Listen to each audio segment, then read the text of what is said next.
Alright, we're back.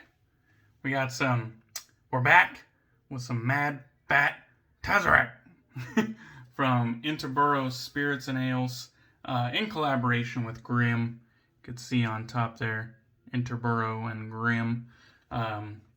Artisan Ales, I believe it is. I can't fucking remember. Anyways, 8% double IPA. They don't give us much more than that. It just says a collaboration with our friends at Grimm Ales. So, the New York boys, them boys over there. Let's go ahead and take a crack, see what it tastes like.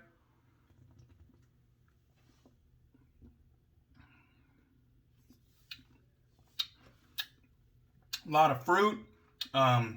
Good, nice malt character as well. Not a whole lot of bitterness. Not really. It's sweet, it's fruity, and it has good malt backbone, you know, just right there.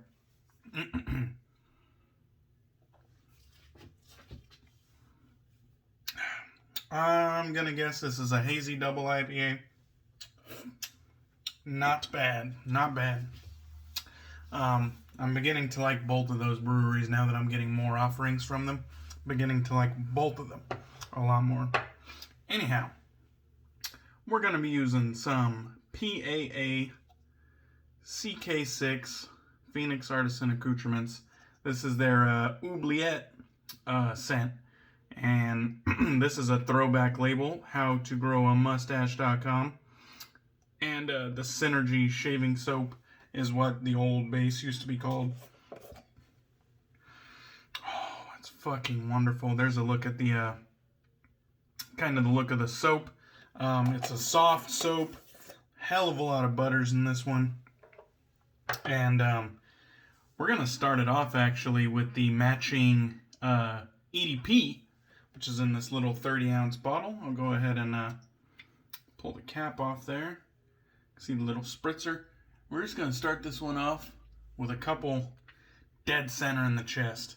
Because if you have the matching EDP, you might as well just fucking ramp that shit up. As is, you know, it's about a 5 out of 10. It's banging, but it's not necessarily bold. But if you start out with the EDP, it's fucking bold and it's banging. So, that is what we aim for here. Bold and banging scents. And then a fucking banging shave as well. Alright, let's wet the face. I have the lather already whipped up with a brush that I have not used in a while. Alright, here we go. We got the lather right here in the bowl. And then we have our, let me put the bowl down safely. We have our Wild West Brushworks right here with a Boss Knot synthetic on top. And haven't used this one in a while. I've given this one out to newbie shavers before when I ran out of other inexpensive shave gear and I had nothing left. I gave out the Wild West brush and thankfully it made its way back to me. But it is a very good looking brush. I believe he called it the Snowdrift colorway. It's basically just white and clear, you know, and the clear kind of creates some swirl and depth. And then the Boss Knot is a fairly old Boss Knot. I think synthetics have definitely surpassed this level of the shaving knot game. The old Boss Knots were really, you know, the old Game Changer knots, Boss Knots, Tuxedo knots at one point were like really popular. And then I think some newer offerings really kind of surpassed them. I know AP Shave Co. I have like 3 of their offerings, and all 3 of them I like more than this Boss Knot. This one's alright. It's a sort of smaller offering, but it is it is soft. It's just kind of like, there's kind of no backbone. So, I don't know. I have no problems whipping up a lather with no backbone. No problems whatsoever. But I notice once I get it on the face, I just scrub just a little bit and then paint it on. But I do that with my badgers and everything else as well, so who knows.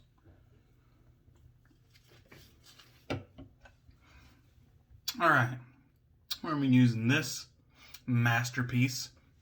This is a vintage Schick Injector that was cleaned up and customized by North Shore Razors out of Hawaii with this beautiful black and red colorway.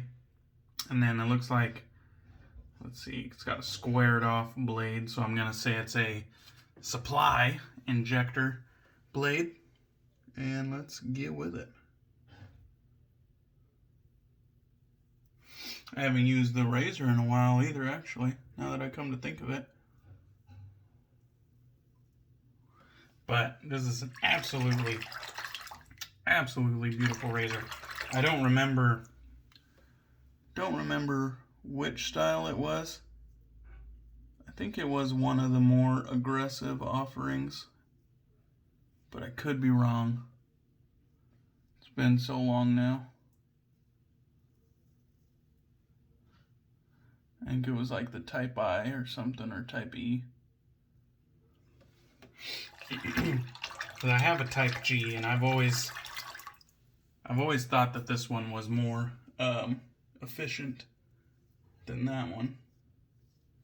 Maybe it's just me. Very nice. The PAA is absolutely slick. No doubt about it. Ooh, I switched to a little bit of a against the grain there for a slight second. So I showed up to work today, and I got greeted with by my supervisor asking me if I wanted to take an 8-hour course, including a test at the end for passport training, which I knew it was going to happen eventually because we lost our lead guy. He retired and his spot was just filled, and so there's now a spot. We're basically down a person that does passports, and it's a bit of a responsibility, you know. There's only the main people have gotten trained on it for the windows, so I was kind of like,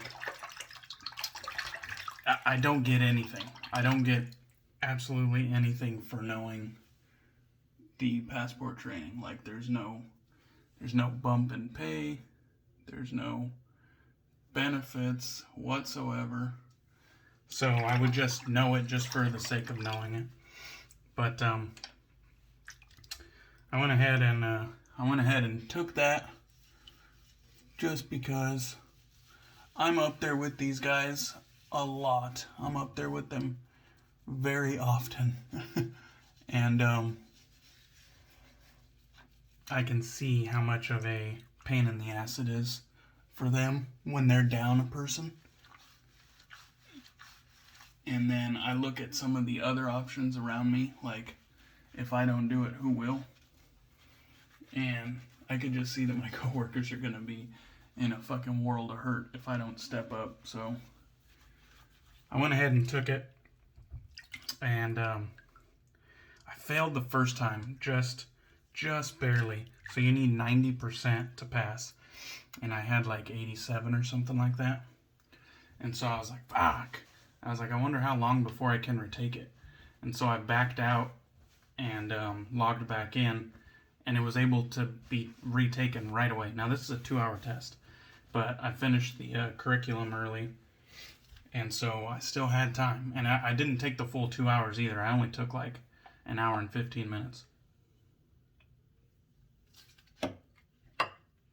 So I was like, well, hell, I still have like 2 hours left till I'm off work. I was like, let me fucking take another swing at this. And it's funny because on the test summary at the end where it says, you know, pass, fail, and what percentage you got, it also broke each section of the test down. So it told you, like, in this part of the test, you got 100%. And in this part of the test, you know, you got like 40% correct. And so I was like, okay, I'll use that to my advantage. And so, and luckily it was the same exact test. They didn't jumble they didn't jumble up the questions. They didn't ask new questions. I mean, it was the same exact test from start to finish. And so I jumped back on the sections that I got 100% on. I tried to answer exactly the same to the best of my memory.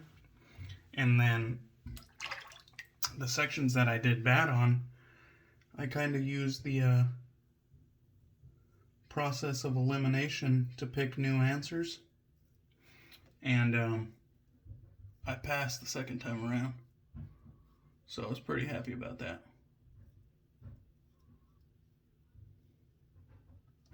And when I told my two other coworkers that are also passport trained, they were pretty thrilled about it too, because like I said, it's rough when they're down a person. Like, it happens from time to time. People are sick or on vacation, and sometimes they're sick or on vacation at the same time. And you end up being like the one and only passport person there. And each passport, you know, takes like 10 minutes, but if you got like a family of 5, you're gonna be busy for a fucking hot minute. And it sucks for all the rest of us too, because even though we're not doing passports, we're down a person to manage this line that's building up out the door, you know? And sorry, this isn't much about shaving, but I've used all these products before, and I've used them multiple times before. They're all fantastic products.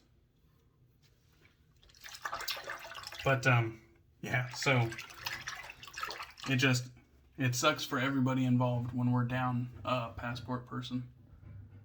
And so I got that training done.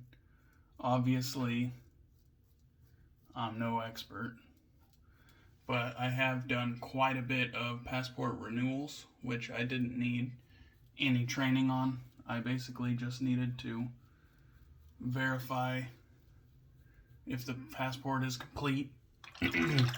Make sure the fucking passport photo that you're giving me is you and not a fucking, not some stranger. And then, you know, just make sure that they have the proper fees and whatnot paid to the Department of State. But anyway, so I had a little bit of passport knowledge, but this was like fucking like 6 hours to the brain. 6 hours of schooling to the dome. And this is somebody who hasn't been in school since, you know, he was a senior in high school.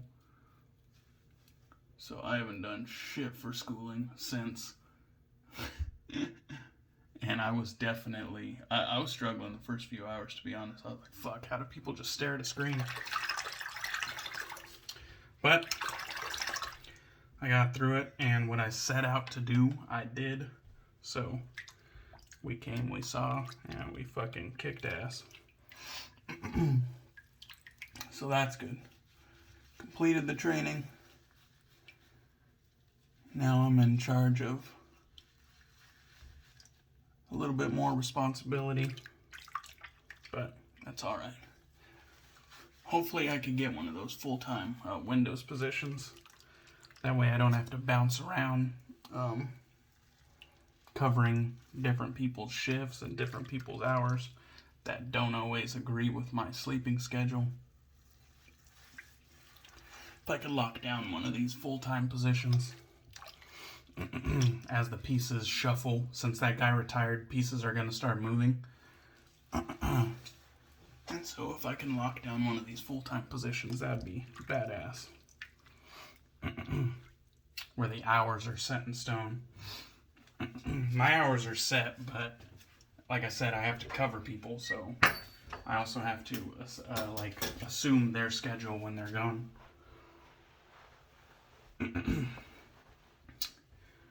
And it's only a little bit of variance, really, maybe 1 or 2 hours from my schedule. So it's not like really bad, but it is kind of inconvenient, never knowing what you're going to walk into. Whereas if I was one of these regular Windows clerks instead of a relief clerk, then I would have a set schedule. I wouldn't have to worry about jumping around at all, ever. So, wish me luck. It'll be in the coming weeks. It's not going to happen immediately, but anyhow, while I was going on that long non-shaving rant,